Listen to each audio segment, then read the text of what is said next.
Hello, service learning students. Dr. Everton here.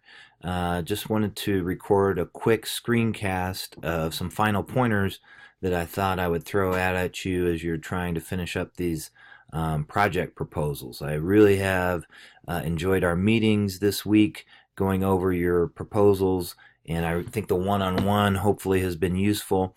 And I want to stress, I've been trying to stress it in all the meetings, that this is ambitious in our class. We're trying to do these projects where you're each coming up with individual ideas that you're working on in teams, and you're trying to make a case for why these projects fit the goal of the class, which is to have some sort of inquiry.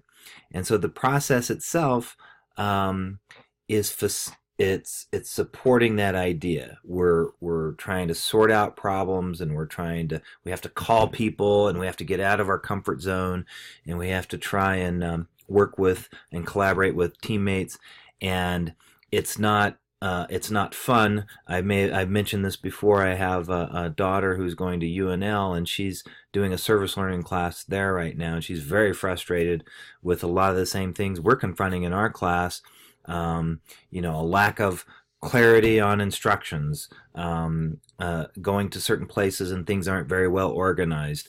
And so I just want you to be assured that we know, having taught this course several times, I know that there's lots of places where things can go wrong, and I'm not expecting miracles from any of you. We want to really just try in this 100 level inquiry guided learning course.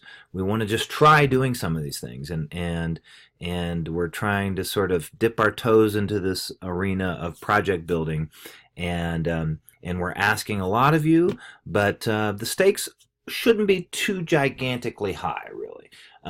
In these proposals, if you follow the instructions fairly clearly, and as long as there aren't any glaring, giant, huge problems with, a lot of typos and mistakes and just inaccuracies, and as long as we're basically moving in the right direction, you'll do well on these projects. I really am here to try and encourage you, and I think the fact that you're going above and beyond maybe some of the other FYIs where we're doing these individual projects, I think that warrants a little bit of flexibility and cut you a bit of a slack on these projects as they come in.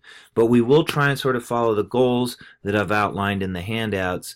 And I would also say this, as you're going forward, anytime you have questions or concerns or issues, or you need an extension on a deadline or whatever, communication is the key. As we've seen in our textbook, it's all about flexibility. We expect things to go wrong, and we expect the need to be flexible as we're going through on these projects. So that's my pep talk to you all. I don't want you to get too stressed out about this. It is a lot of work, but it should be also fun. It should be interesting. It should be a way to sort of explore something that you're really truly interested in, and that can sort of help be a project that has a little bit more significant hands-on learning than perhaps doing assignments out of a book and whatnot. So in meeting with most of the teams now and having looked at the draft proposals, I think we're in good shape. We're doing well, and I'm really happy the way things have come together. Of course, in our team meetings, I've been pressing many of you to try and sort of clarify and have some focus to your purpose of your project. And so I'll go over that in a little bit more detail here. Some of the things that you could do before you need to turn in your final proposals next Friday. We will have an opportunity to meet in the class on Wednesday of next week after break, and I'll go over the process for submitting the final proposals, and I'll go over some other things, including our field release and what we'll be doing to set up the actual field work. So we're about halfway through the course, and I think we're on a good track here, and let's just sort of finish strong. So what you will want to do as you're doing your final revisions, as I pointed out in the lesson notes today online, is that you'll want to make sure that you are just following as closely as possible this handout. This handout is long. We've lived with it for half a semester now.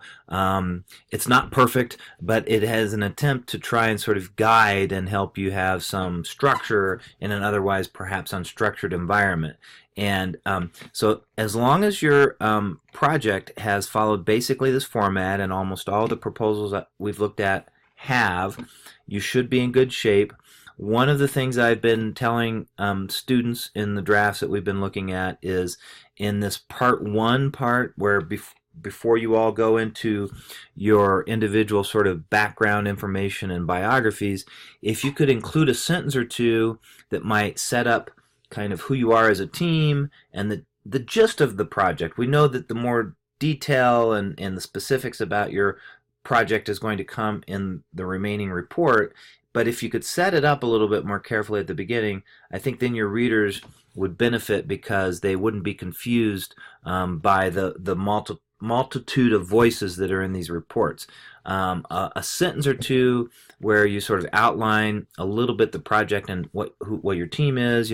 Our team is comprised of the following people, and we are interested in addressing the issue of homelessness in Chadron. We will be detailing below a project which we hope will take this on, and then you can go into those sort of biographical elements. There's a little bit of updated language in the handout on this. So this is in the lesson number 2 area for the project proposal. And as you can see, most of these are the strongest parts of the report so far. You all have done a nice job of outlining sort of your background and what you bring to the project. Part 2 and Part 3, as I spoke with many of you in your conferences with me, these need some work. The inquiry element, you'll see there's 3 bulleted points here, right?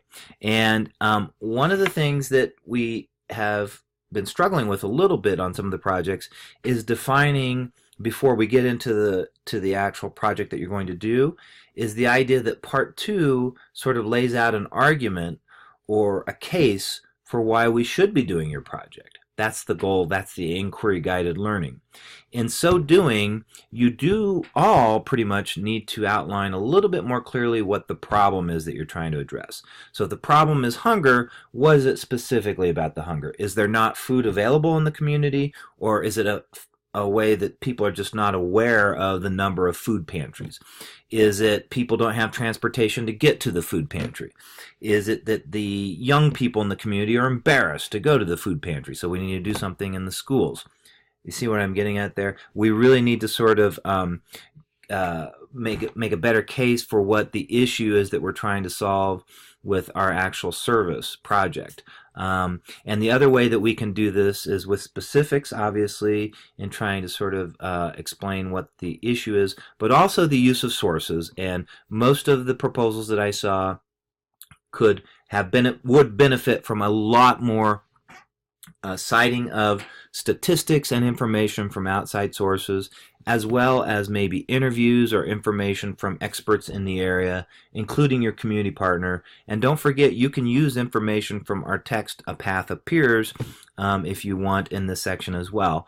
Make sure that you, as it says here, that you document this evidence and that you're using APA format, and that those sources then appear in your annotated bibliography at the end. In your reports, I tried to include links that would direct people towards particular issues with APA formatting. It's not a killer if you're not 100% accurate on the APA format. I will be marking that on the papers, but this is not primarily a research or writing class necessarily. So again, we'll cut some slack on that, but do your best to get your APA formatting correct. The action plan, then, for most of us, also needs to be fleshed out much more fully.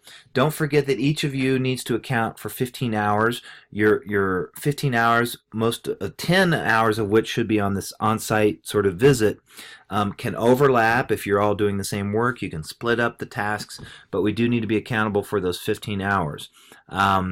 And there should be timelines. There needs to be a specific community partner. In some of the drafts I've seen so far, it's sort of stated that this will be determined later on. We got to have that sorted out before we turn in the final proposals.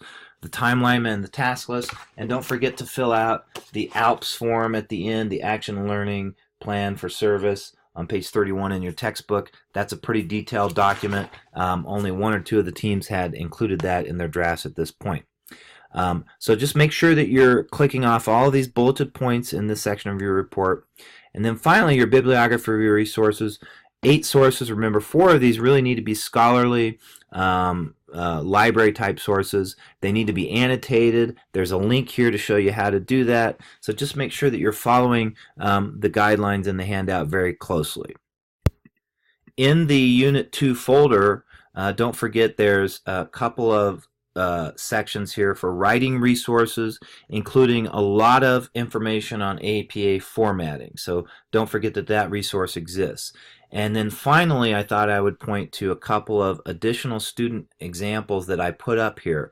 This was from early in the course. I resisted putting these up because we were still finding our way through FYI at the time. So these are not perfect reports, but they are team reports. These are team proposals from 2 teams that were doing the course in 2015. If we were to look at both of these, one had to do with, I would encourage you to take a look at these and use these as a model, understanding that they're imperfect, but you kind of get a sense of when you have a team together, the report gets a little bit longer because we're including more information from all the team members. This one, Cassidy and Jessica, and they gave permission to share these reports back in 2015.